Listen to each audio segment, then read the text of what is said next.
authentically peculiar, authentically peculiar, authentically peculiar. Authentically Peculiar with Marcia. Welcome to Authentically Peculiar with Marcia, Season 3.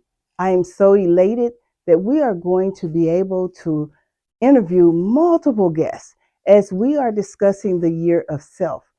During this year, we're going to talk about financial wellness, mental wellness, emotional wellness, the journey to authenticity, overcoming trauma, and so much more. So stay tuned. Go ahead, like, subscribe, share, and even comment on Authentically Peculiar with Marcia on YouTube, Facebook, Instagram, and of course, you can check it out on Apple, iTunes, and Spotify. Take good care.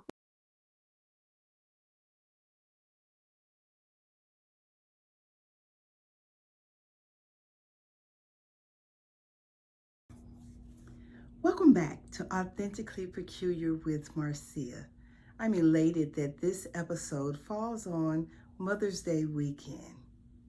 It is important to me to help empower others to be their absolute best self. And with it being Mother's Day weekend, I believe that we need to have a conversation. So often I am finding that mothers and daughters and even mothers and sons are having disagreements about how they were raised, how they experienced love, how they experienced rejection, and how they experience hope. Oftentimes, as mothers, we come into this role with an idea of being a mother only based on what we've learned from our families. We've chosen to grab hold to some of those things and to release others. Here is the challenge. Oftentimes, we are entering into motherhood without any direct guidance. Yes, we've observed our mothers, grandmothers, and some of us, our great grandmothers, interactions as mothers, as the nurturer, sometimes the provider and the protector of the family, the one that commands the household and the functionality. Oftentimes, at the hands of mothers, we do experience abandonment and rejection.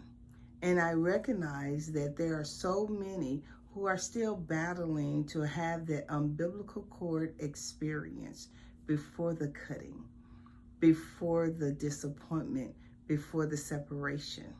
So let's travel back a little bit about motherhood.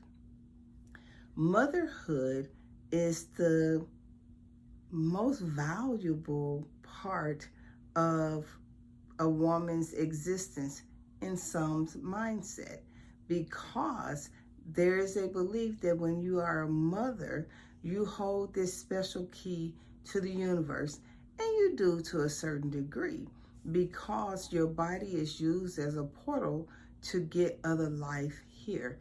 That does not demean the role of women who were not able to give birth. I want to stop for a moment and address those women, because society has made it seem as if you were not a full woman if your body did not carry a child. That is not true, because what I found is women that have not birthed their own children love way harder and longer with other people's children, and they treat them better, probably because they can give them back. So thank you for showing up in the lives of those who needed you. Just because you didn't give birth doesn't mean that you don't have a value. So for those of us that are getting the opportunity to be addressed or called mother, I want to talk to you now.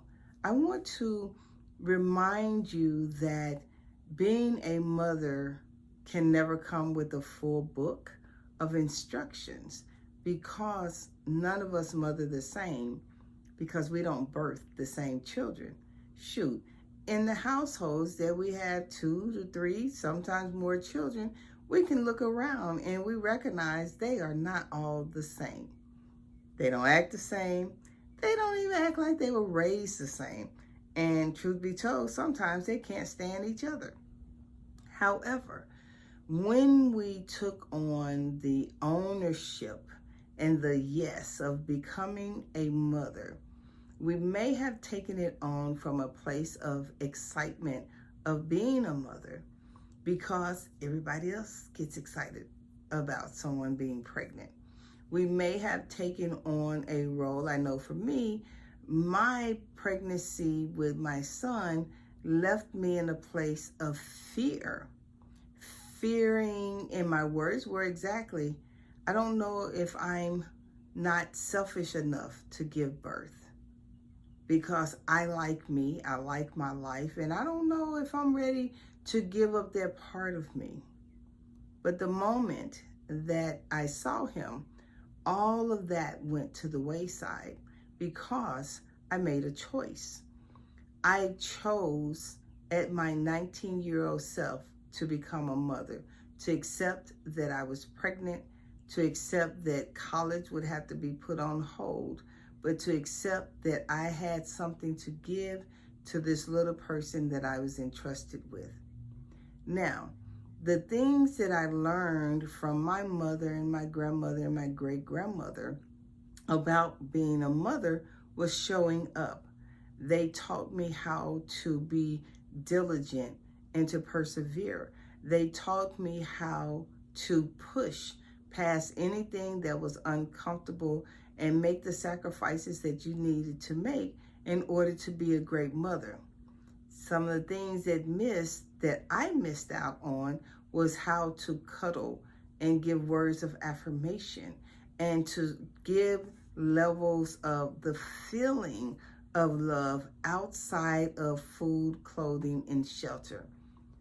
While granted, I knew I was loved by all 3 of these women, but I also knew that deep down inside of me, the love that I additionally needed to be shown was through words of affirmation, and that didn't always come through. For those of you, and I want to talk to those that have been verbally abused by a mother when they've said things like, I can't stand you, I hate I had you, I wish this, your daddy ain't that, and all that kind of stuff. Find somewhere in your heart to forgive them for that. That doesn't mean you have to run and go deal with them. That means that you're allowing yourself to break free from the hook of that constant reminder of the things that they said to you. That hurts. And being on that hook is causing your body to be filled with anxiety, frustration, depression, sometimes low self-esteem. Give yourself permission to recognize that the woman that gave you birth in those instances where they said those very harsh things, honestly, they didn't love themselves enough to know how to love you. There are some mothers who had their own battles with their mothers and their grandmothers and their great-grandmothers and on down the line. And they didn't know how to show up for you because no one ever showed them that. You see, I know that there are people who think that this motherhood thing is supposed to be this perfect reflection of who you are, and it's so far from that. I don't believe in the word perfection. I believe the original definition of perfection simply means to complete. So for me as a mother, my goal was to complete the nurturing process, to give my children words of affirmation and understanding and support. Now, in that process, a lot of times when you're looking on the outside in, some people may feel like that there is the best loving relationship until you sit down and you have a conversation with them. And I'm going to share a few situations of different people that I have either counseled or interacted with who had perfect pictures of parenting, but they didn't like each other. You have individuals, you have some mothers, unfortunately, that may have been rejected by fathers before you came into the world. And in those states of rejection, they actually rejected you, not because of who you are, but because they were not accepted by the person that impregnated them. Unfortunately, that will put a young woman in a space of being vulnerable and desperate to experience love. It's unfortunate that mothers are often the highest ranking narcissists that's around because they're able to manipulate the emotional needs of a person. So if you have a mother who has not been able to show you love because of her inability to love herself, give yourself permission to get off the hook and forgive her. What does forgiveness have to look like? Forgiveness can simply be, I'm disconnecting myself from the pain that has come into play because you didn't know how to love me. And have that disconnection. Does that mean that you never speak to your mother again? Well, you have a right to make that choice. It does mean, though, that you could possibly reduce the level of anxiety that you feel because you're holding on to the anger and the animosity of your mother not showing up in the way that you needed. Truth be told, a lot of mothers can't show up in the way that you needed because it was never introduced to them. They show up based on the information that they have and or the declarations that they make. Some mothers are just naturally gifted to be mothers. They're loving, they're receptive, they're open, they're available. It's just part of their natural being. And then you have some mothers who are standoffish, who aren't able to love and nurture, but they're providers. They will give you everything under the sun except for some time with them. Then you have some mothers who can't connect with themselves, so therefore they can't connect with you. And finally, you have your mothers that are abandoning and rejecting their children because they don't know how to be present. They're not satisfied with their lives. So when you begin to think about Mother's Day and you prepare to celebrate your mother, I want you to consider a couple of things. Number one, what was my mother, or what is my mother's story? Being able to understand your mother's story, from her interactions with her own mother to her self-love, her self-belief, her self-esteem, will help you to really understand some of the whys and how she reacts. Some mothers never felt love. They felt manipulated, they felt taken advantage of, and they didn't have the necessary role models to effectively mother you. Number two, what did I need from my mother that she didn't and couldn't give me at the time? Being able to identify, one, what your mother understands about parenthood and what you need from your mother will help you maybe to have a little more open ear and a welcomeness that allows you to see her, one, as a human, two, as a mother, three, as a person that may have suffered. The third question, what did my mom go through? What do you mean go through? What did she go through when getting pregnant with you? What were some of her hopes? What were some of her dreams? I talked to a client who she wants and desires a loving relationship with her mom, but her mom pushes her away. and makes her feel unloved and rejected and abandoned. This person never got the opportunity to really engage with their father and truly believed that no one else loved them. No one else could consider them. No one else thought about them. But what they didn't realize is that mom was so devastated that dad didn't choose her to be the wife, although she got pregnant, and that mom's only defense or mechanism of control was to keep that child away from the father. And I want to stop for a moment and speak to especially young mothers. Your children are not pawns. They are not puppets to be shaken around that make you feel like you're the best, or to get under the father's nerve to try to control how you interact with him. A loving mother doesn't play that game.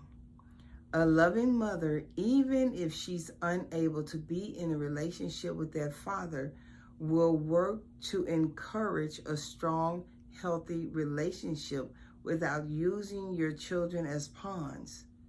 Here's the key. Your children have arrived based on your decision of intimacy with the person that you chose. Those were you all's choices.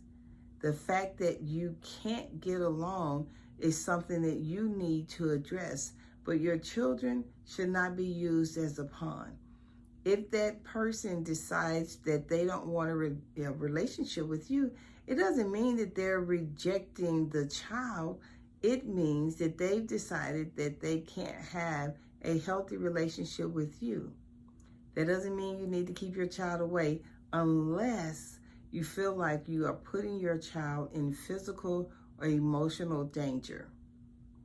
Then you have to make the conscious decision to make whatever changes it is that you need to make. But don't use your children as pawns, okay? When you're going through life and asking yourself these questions, I want you to ask yourself the question number 4. What traits did I pick up from my mother? Oftentimes I hear clients saying things like, I don't ever want to act like my mother. I don't want to be like my mother. I'm not going to be my mother. And then they begin to demonstrate those same things and traits that they didn't want to have involved in their life. You have to begin to ask yourself, what are those traits? Where did they come from? Is this really me, or am I operating in a space where I have not healed from my own parental toxicity, that I am emulating those same traits in my parenting? When you become a parent, you have to be real with yourself. You have to be open. You have to go into yourself. I know right now there's this big battle going on with young people talking about their relationships with their mothers, what they believe that their mothers should be like, and how they show up in their lives. The one thing that I would like to say to mothers is, it's okay to ask your children for forgiveness if they say to you that there's something that they didn't get from you as their mother. Because here's our truth. We can only parent from what we know. As we evolve and mature, our parenting changes. Now I know I'm a grandmother, and I used to say when my mother became a grandmother, where'd she get all this love from? How she doting on these kids and how she's doing this and doing that. She didn't give us all of that. You know, she didn't give us those verbal responses of love. She showed us through actions. But when those little people came along, man, my mother's love language turned all the way up to affirmation, hugging, kissing, the whole 9 yards, supporting and encouraging. Well, guess what? As a grandmother, I turned it on. Now, as a mother, my children heard frequently how I love them, how proud I am of them, supported them. I would be that parent running down the sideline at the football game shouting. I was coaching my kids in basketball and being the cheer mom and all those kind of things. Very, very present mom. But I also remember times where I was emotionally enraged because of situations such as not enough money, not enough food to eat, things of that nature. I'm grateful to say that my kids were not those kids running around being bad, giving people a hard time, anything like that. But I do remember that my mother did a lot of spanking based on general principle, general purpose. If one got a spanking, everybody was going to get a spanking, even if you had not done that. And I had vowed that I was not going to be a spanker from that perspective. I wanted my children to always feel safe. In fact, my mother said, you talk to them too much, just spank them. And I refused to do that. I didn't want to do that. They got very few spankings from me physically, but this mouth was abusing them in manners of fussing a lot or even getting silent. I would often brag about my kids hated for me to get silent and not speak to them. And I was bragging from a space of not knowing that that is a form of abuse.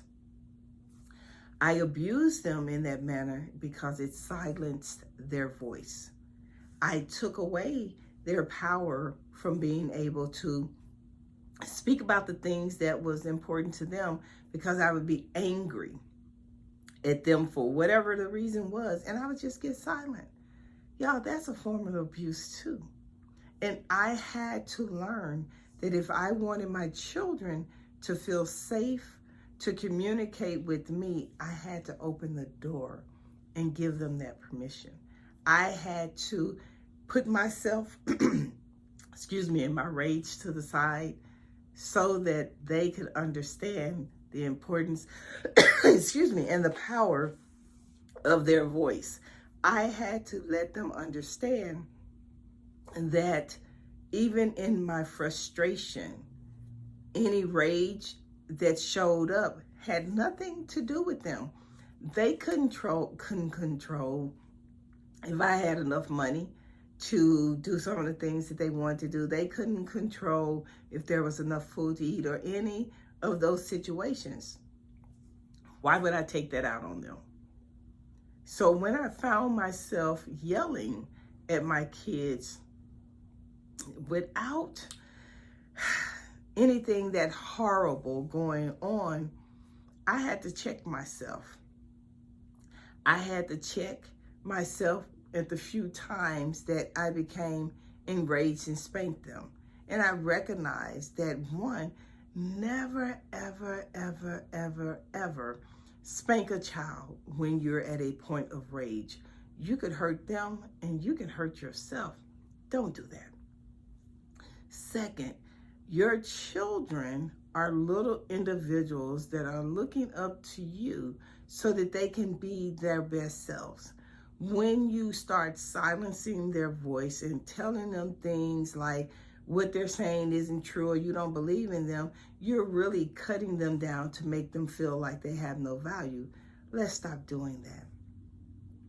Now, as adults, I know that there are a lot of people that really want to address how they felt about their mother, especially if it's toxic type situations.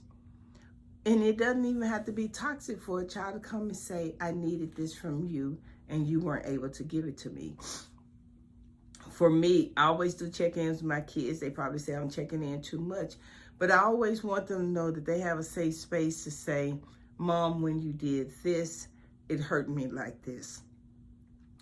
I would encourage you, from my own perspective, to accept if they come.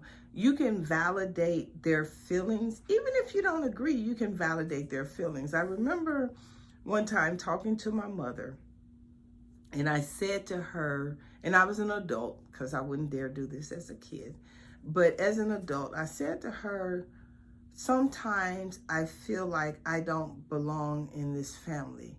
And sometimes I feel like I'm not enough to get your acknowledgement. And she shared with me, her response exactly was, I guess I wasn't a good mother then. Now, mothers, don't do that.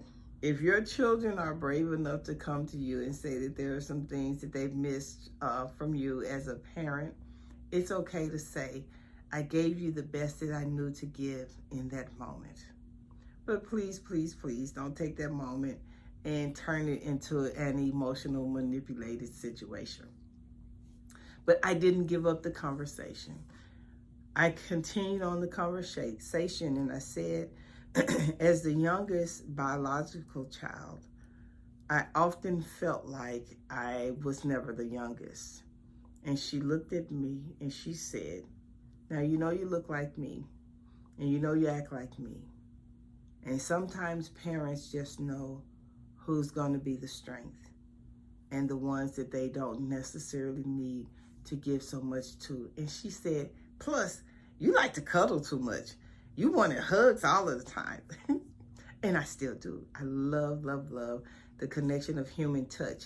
But that doesn't mean I'm giving permission to people to just walk up and hug me, because I believe that energy transfers. But when I do have the right emotional connections and physical connections with people, it is such an empowering place. But I digress. After we finished our conversation, my mother said to me, I spent an entire lifetime not hearing my mother say, I love you. But I knew she loved me because she made sure, to the best of her ability, to be there for me. The first time my mother said that she could recall my grandmother saying, I love you and I'm proud of you, was on my grandmother's deathbed. And I think it kind of broke my mom some. You can go an entire lifetime of not really knowing your value with your mother. But I would encourage you, if you are at a space where that's something that you need, try to deliver your needs in a manner that your mother doesn't feel like she needs to be defensive. And mothers, try not to be in defense when your children want to have a real conversation with you.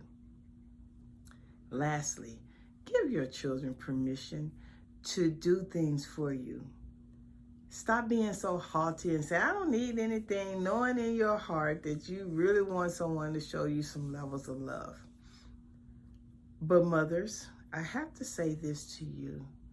Give yourself permission to forgive you.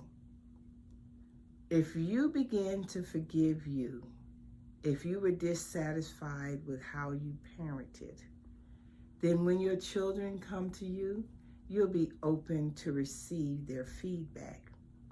You'll be more likely to understand what their experiences were. But also, give yourself permission to be open to engage in a conversation with your children about you. I'm always amazed at the number of people that have no idea about their parents' background and the things they endured, even as a child. Those things that your parents endured as a child will show up in their parenting. Parents, share those things with your children so that they can really get a better understanding of you and why you interacted with them the way that you did. I hope that this really helps to bridge conversations with mothers and their children. I know that there are some sons who struggle with the relationship with their mother because they wanted to be loved so very desperately by their mother that it shows up in their current life with abusing and disrespecting women. Those women aren't your mother, and they don't deserve that treatment. In the same token, women, be a little bit more available for yourself and in those relationships. Get to know why your mate is acting the way that they are. Get to understand even your own journey into womanhood so that you can better understand how to, when it's time for you to be a mother. None of us are going to ever get it right. I don't care what anybody says. And to my young ladies, you new mothers, stop thinking that you're going to be a perfect mother and what am I going to do to mess my child up? Child, we mess up all our children. One way or the other, it's going to be a little mess up somewhere because we are learning how to be mothers. We are learning how to be present. And we don't always get it right because the ones in front of us didn't always get it right. And the ones in front of them didn't always get it right. So give yourself that permission to make mistakes. It's okay. Learn to apologize. But I'm wishing you the very best of a great Mother's Day weekend. And if your children don't want to spend time with you, spend time with yourself and know that it's okay. But also, give yourself the gift of forgiveness. That's okay as well. So take good care. Until the next episode, I'll see you on Authentically Peculiar with Marcia.